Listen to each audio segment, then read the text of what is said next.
ada kaedah lain yang digunakan oleh kementerian untuk menilai. Murid tahun 6 dan murid-murid form 3 sekarang ni dah merdeka, dah boleh hura-huri kan. Jangan hura-huri sangat. Ada kaedah lain yang digunakan oleh kementerian untuk menilai. Adakah murid tahun 6 ni tahun depan dia naik form 1 ataupun dia repeat balik tahun 6 sebab UPSR tak ada?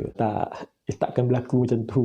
Tahun depan dia tetap akan naik form 1. Cuma kaedah penilaian dia berbeza. Apa yang dikatakan oleh Menteri Pendidikan dan juga dilaporkan dalam Astro Awani pada 20 hari bulan 4 kalau tak salah saya lah. Yang pertama, PT3 dan UPSR tak ada peperiksaan gantian, tak ada exam gantian. Maknanya tak akan digantikan dengan apa-apa exam lah, tak ada exam. Tetapi akan dinilai melalui pentaksiran bilik darjah ataupun PBD. PBD adalah pentaksiran secara berterusan sepanjang proses pengajaran. Sebenarnya PBD ni murid-murid tahun 1, 2, 3 sekarang dia dah biasa dengan PBD ni sebab diorang tak ada exam. So PBD ni dia penilaian diorang. Macam mana kita nak tahu kita lulus? Macam mana kita nak tahu kita cemerlang, kita lemah dalam PBD? Sebab PBD tak ada A, tak ada B, tak ada nombor 1, tak ada nombor 2. Kita tak bagi grade macam tu.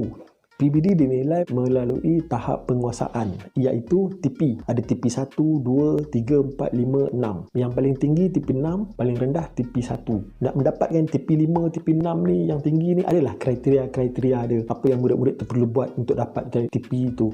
Tapi kalau kita dapat 1 atau 2, maknanya kita tahulah kita ni lemah untuk subjek tu. Okey, jadi TP ni cikgu nilai apa? Apa kriteria yang cikgu tengok nak bagi TP ni kepada seseorang murid? Sebenarnya penilaian cikgu adalah secara terusan di dalam kelas. Contohnya cikgu bagi kuis, cikgu bagi latihan, cikgu bagi projek, cikgu bagi pembentangan, cikgu bagi kerja berkumpulan. Cikgu nak tengok penglibatan murid di dalam kelas. Itulah PBD. Contohnya lah kan, habis satu cikgu ajar tajuk haiwan. Kemudian cikgu bagi arahan, okey, buat satu kumpulan, dalam kumpulan buat tugasan poster tajuk haiwan. So, kumpulan buatlah. Time tu kita tengoklah murid yang buat secara aktif, yang tak tolong kawan langsung, yang duduk diam kan. So, murid yang buat secara aktif. Kemudian bentangkan. Murid yang boleh bercakap dengan bagus, murid itulah layak untuk dapat TP 5 atau TP 6. So murid yang diam, tak terlibat, pergi depan pun bentang cakap pegang kertas, cikgu nak bagi TP 6 susahlah kalau macam tu kan. So itulah penilaian dia. Apa yang murid-murid tahun 6 dan form 3 sekarang kena buat apabila sekolah dah dibuka nanti? Apa yang anda perlu buat adalah korang kena aktif dalam kelas dengan aktiviti-aktiviti yang saya sebut tadi. Sebab cikgu sedang menilai anda, itulah penilaian anda. Tapi PBD juga boleh jadi satu penilaian yang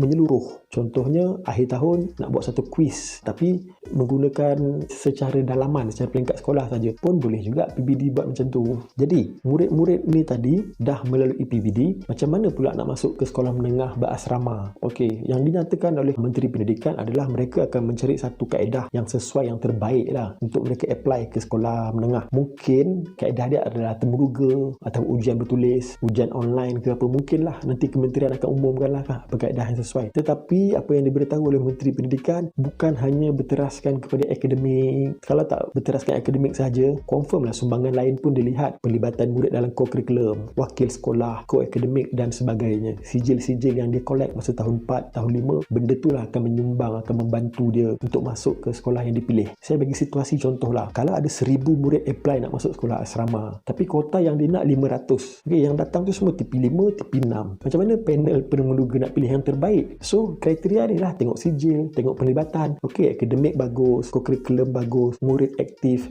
Murid macam ni lah akan diberi keutamaan. So, bila jadi macam ni, tak ada exam, sebenarnya dia membuka mata juga kepada kita semua yang mana selama ni ada berfikiran, saya tak nak anak saya bersukan, nanti dia tak belajar. Saya nak anak saya duduk dalam kelas, belajar. Sebenarnya dia membuka mata kepada kita semua yang penglibatan murid dalam co-curriculum, wakil sekolah dan sebagainya juga membantu murid dalam membentuk murid tu untuk menjadi murid yang cemerlang dan seimbang.